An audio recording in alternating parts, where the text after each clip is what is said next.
बोलो रामचंद्र भगवान की जय।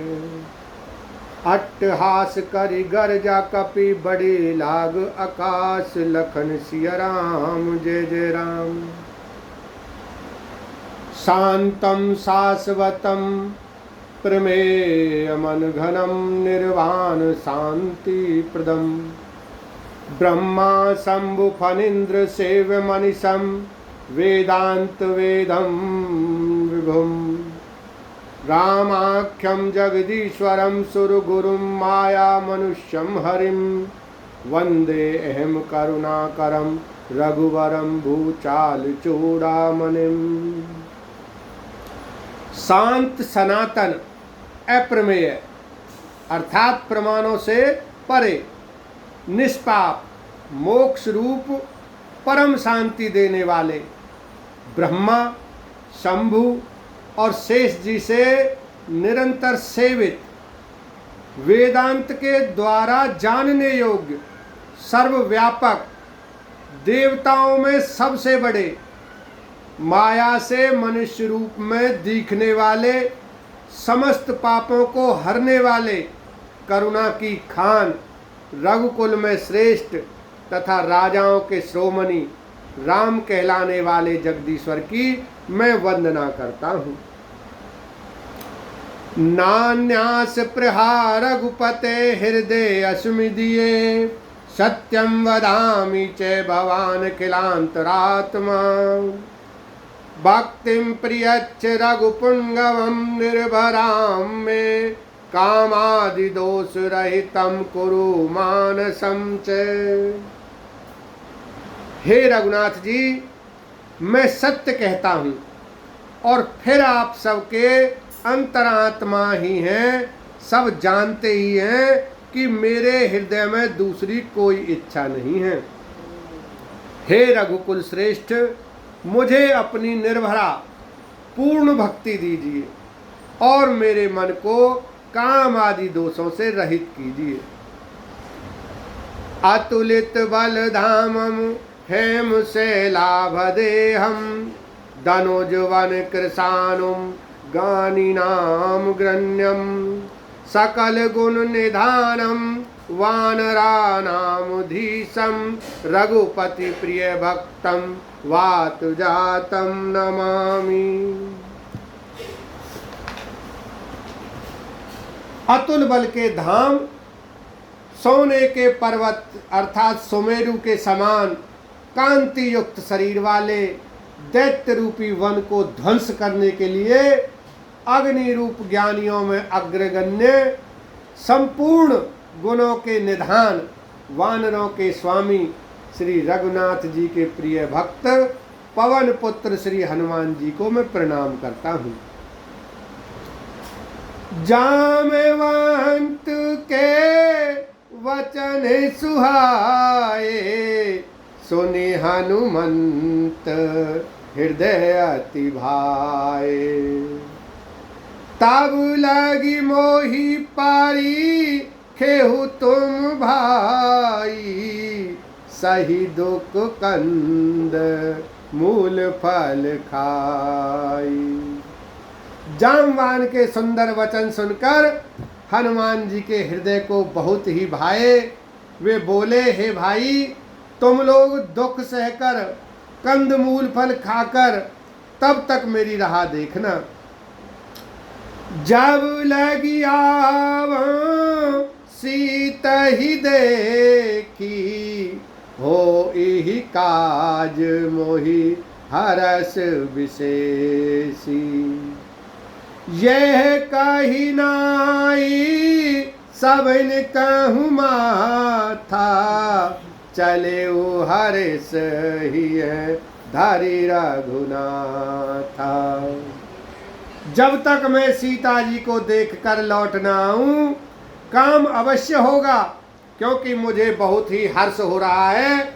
यह कहकर और सबको मस्तक नवाकर तथा हृदय में श्री रघुनाथ जी को धारण करके हनुमान जी हर्षित होकर चले। सिंधु तीर एक भूधर सुंदर कौतुक कूदी चढ़े उता ऊपर। बार बार रघुबीर संभारी तर के पावन तने बल भारी। समुद्र के तीर पर एक सुंदर पर्वत था। हनुमान जी खेल से ही अनायास ही कूदकर उसके ऊपर जा चढ़े और बार बार श्री रघुवीर का स्मरण करके अत्यंत बलवान हनुमान जी उस पर बड़े वेग से उछले। जय ही गिरि चरण देई हनुमंता चले सुगा ताल तुरंता। जिमि अमोघ रघुपति करबाना एहि भांति चले हनुमान। जिस पर्वत पर हनुमान जी पैर रखकर चले, जिस पर से वे उछले, वह तुरंत ही पाताल में धंस गया। जैसे श्री रघुनाथ जी का अमोघ बाण चलता है, उसी तरह हनुमान जी चले। जालनिधि रघुपति दूत विचारी ते मैं नाक होई श्रमहारी।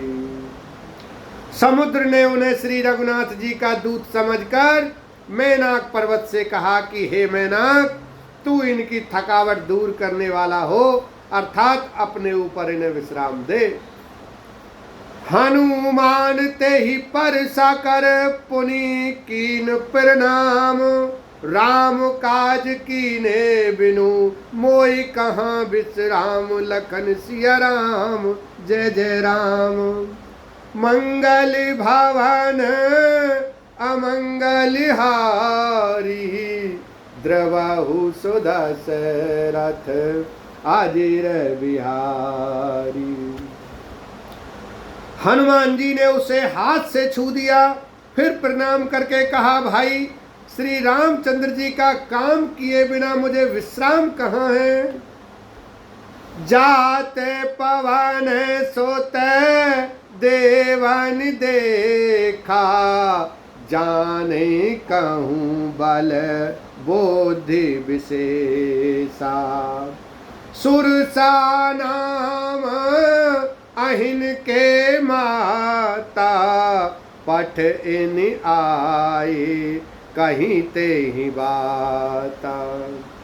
देवताओं ने पवन पुत्र हनुमान जी को जाते हुए देखा। उनकी विशेष बल बुद्धि को जानने के लिए परीक्षार्थ उन्होंने सुरसा नामक सर्पों की माता को भेजा। उसने आकर हनुमान जी से यह बात कही, आज सुरन मोही दीन आहारा। सुनत बचन कह पवन कुमारा।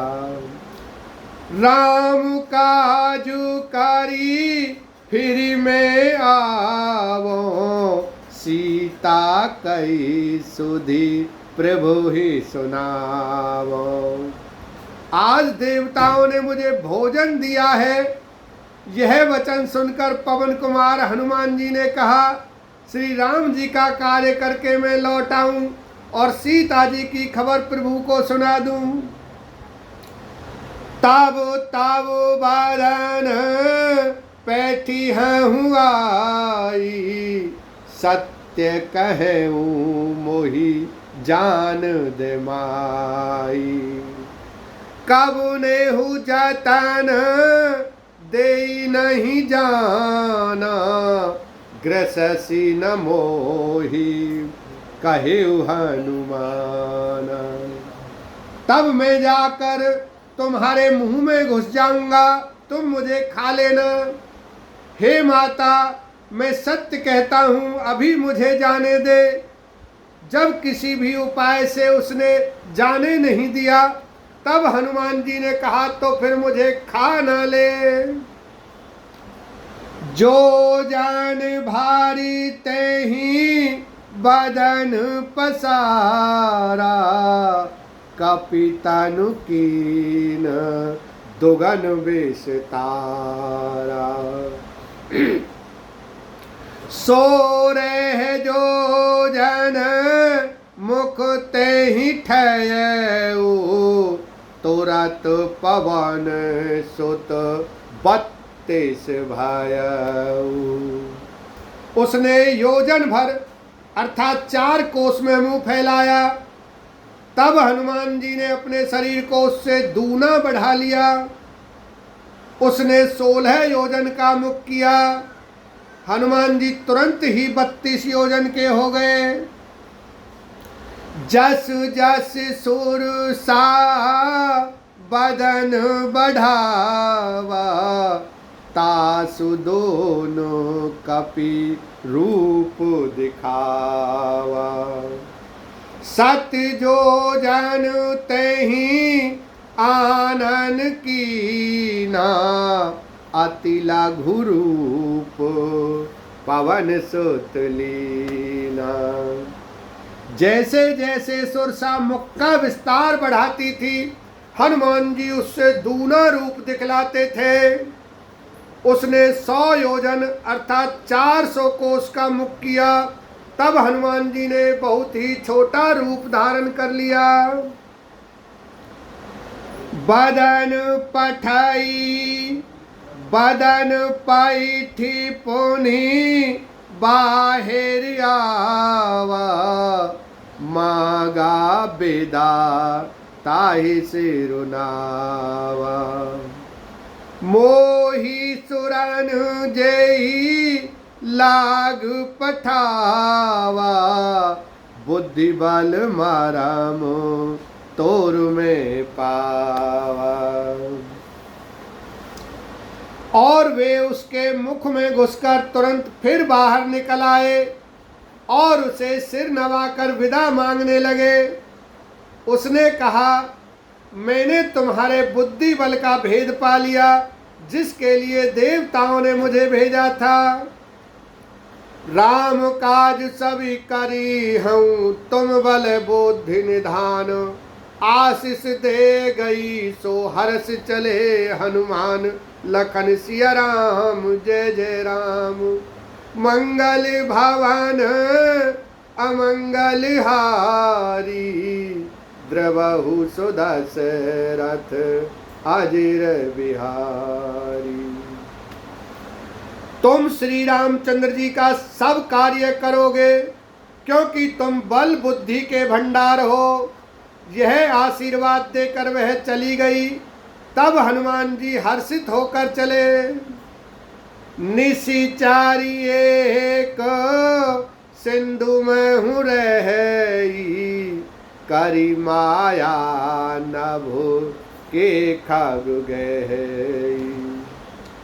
जीव जंतु जे गगन उड़ाही, जल बिलो के तिन के परछाई।